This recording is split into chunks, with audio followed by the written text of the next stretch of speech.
देवसेना का गीत। आह वेदना मिली विदाई, मैंने भ्रमवश जीवन संचित मधुकरियों की भीख लुटाई।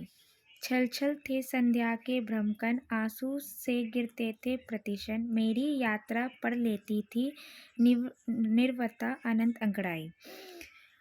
इसमें देवसेना ये कहती है कि अपने हृदय की पीड़ा को गीत में मुखरित करती हुई देवसेना कहती है कि ये मेरा घोर दुर्भाग्य है जो विदाई की बेला में भी पीड़ा मिल रही है। मतलब देवसेना की जब उम्र ढलती जा रही थी तो उस समय भी देवसेना विदाई लेते हुए ये कह रही थी कि अब मेरी उम्र बीतती जा रही है, फिर भी मुझे सुख का सहारा नहीं मिल रहा, और वह बहुत ही पीड़ा में अपनी जीवन व्यतीत कर रही थी। मैंने जीवन भर जिन भावनाओं को भ्रमरियों की भांति यत्नपूर्व सहेज कर रखा था, उसे भीख रूप में लुटाती जा रही हूँ। देवसेना ये कहती है कि जिन भावनाओं को देवसेना ने जीवन भर सहेज कर रखा था, उसे अब वो भीख रूप में लौटाती जा रही है। इस बेला संध्या में भी अपने पसीना रूपी आंसू बहा रही है। इस जो उसकी उम्र थी, इस उम्र में ढलते हुए भी वह अपने श्रम कण मतलब जो आंसू है उसको वो पसीने के रूप में बहाए जा रही है। मानो वो भी दुख प्रकट कर रही है, और ऐसा लग रहा है जैसे उसके आंसू जो है वो भी पसीने के रूप में बहकर उसके दुख को प्रकट कर रहे हैं। मेरी जीवन यात्रा में एक विचित्र सी अंतहीन शांति थी, और देवसेना की जो जीवन यात्रा थी वो बहुत ही शांतिहीन प्रतीत हो रही थी। शमित स्वप्न की मधुमाया में, गहन विपिन की तरु छाया में, पथिक उनिंदी श्रुति में किसने यह बिहाग की तान उठाई। लगी सतृष्णा दीठ थी सबकी, रही बचाए फिरती कब की। मेरी आशा आशा आह बावली, तूने खो दी सकल कमाई।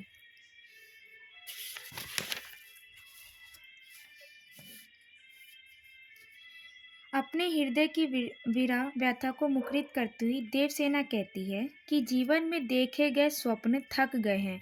देवसेना ने जीवन में अपने जो भी स्वप्न देखे थे उसे वो देखती देखती थक गई थी, परंतु उनका मधुर मोह अब भी बना हुआ था। देवसेना अपने जीवन में स्कंदगुप्त से विवाह करने के लिए प्रेरित थी, परंतु वह उससे विवाह नहीं कर पाई।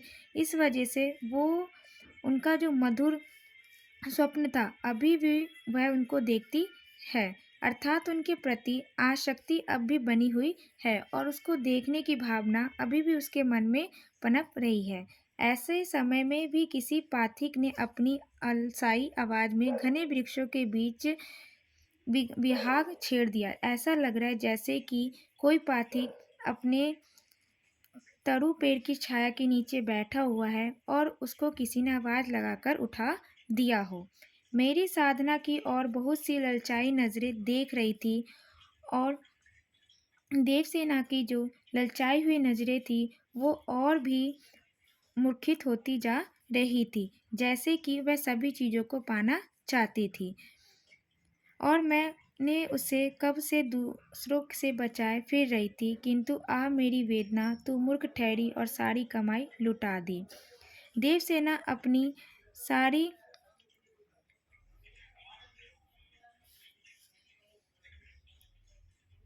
देवसेना अपनी सारी साधनों को दूसरों से बचाए फिर रही थी, किंतु वह अपने आप को कहती है कि ये मेरी वेदना है, ये जो मेरी वेदना है ये बहुत ही मूर्खित है, और ये ठहरी हुई सारी कमाई को लुटा बैठी है।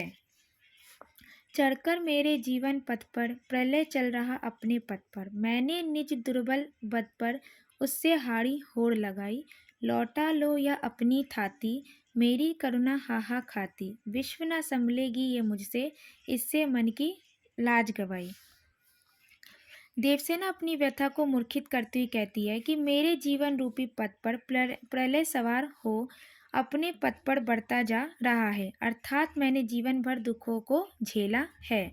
देवसेना ये कहना चाहती है कि उसके जीवन में अब प्रलय चढ़ता जा रहा है और उसने अपने जीवन में सवार दुखों को झेलती जा रही है, और मैं उसे प्रतिस्पर्धा करती हूँ, आगे बढ़ती रहती हूँ, और देवसेना उन दुखों को पार करती है और आगे बढ़ती जाती है, ये जानकर भी कि शायद स्कंदगुप्त को प्राप्त न कर पाऊँगी। और वो जानती है कि वो कभी भी स्कंदगुप्त का प्रेम प्राप्त नहीं कर पाएगी, फिर भी वह स्कंदगुप्त को पाना चाहती है। फिर भी उसके प्रेम को मन में बसाए और वही प्यार अब मेरा हृदय झंझोझ कर रहा है। फिर भी वह स्कंदगुप्त के प्रेम को अपने मन में बसाए हुए है और अपने प्यार को हृदय में झंझोझ कर रखी हुई है। अब तो मेरी करुणा हाहाकार उठी है। अब उसकी जो करुणा है, मतलब उसका जो मन है, वो इससे उभर चुका है और वो ये कह रही है कि हे विश्व, मुझे अब मेरा हृदय वापस ले लो। मतलब उसका जो हृदय जो स्कंदगुप्त के पास है, वो उससे वापस लेना चाहती है। वो अपने हृदय को स्कंदगुप्त से वापस लेना चाहती है, क्योंकि निकल अ, क्योंकि निकलने पर ही मुझे शांति मिल सकेगी। वो ऐसा इसलिए कहती है क्योंकि वो जो हृदय है वो स्कंदगुप्त के प्रेम में है, और अगर वह हृदय उसके स्कंदगुप्त के प्रेम से नहीं निकलेगा तो वो उससे शांति नहीं पाएगी। इससे अब इसे संभालना मेरे वश की बात नहीं। अब तो मेरे मन की लाज शर्म सब जा चुकी है। और वो ये कहना चाहती है कि अब मैं अपने हृदय को नहीं संभाल सकती, अर्थात मैं इस विश्व को नहीं संभाल सकती। मेरे मन की सारी लाज शर्म अब जा चुकी है। मेरे हृदय को वापस कर दिया जाए।